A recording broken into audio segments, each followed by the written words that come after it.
Hi, Miss Arlene. Anong plan natin? Share natin tonight. Ikaw na po ang bahala. So, Magpapashort ka. yes. And then, ayaw mo ng brassy Mukha ng color. distress. Ayan o. Diba, ang dry na niya, tapos, basta ang boring na ng hair ko.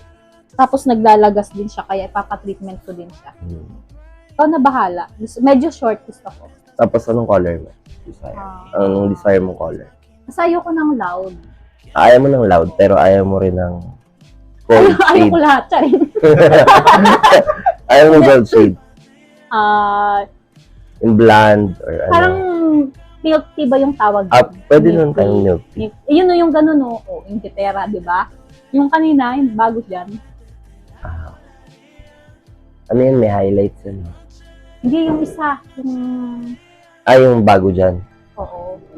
Basta ganun, parang milk tea ash siya. Yan. Tapos, ikaw na bahala. Basta wag lang kulay yellow yung mga highlights. Okay. Diba? Yan, thank you po. Ayun, ma'am. Okay na po, ma'am? Yes! Ayun yung, bali, hindi natin siya, hindi loud. Then yung color mo is may highlights. Ayan. Pero yung highlights mo, hindi yellow, hindi gold. Silver. Yan, ang ganda. Happy ka naman, ma'am. Yes, sobra. As in, achieve na achieve. Yan na, parang, Sa- parang platinum gray yung highlights niya. Nakakalat-kalat siya. Sa loob ng 10 hours.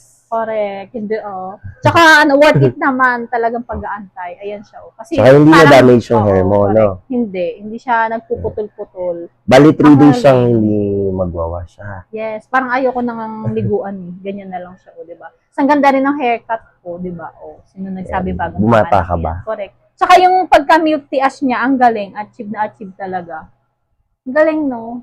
Okay Thank you, lang. ma'am. Okay lang kahit matagal yung process, pero tingnan mo naman, di ba? Ayan.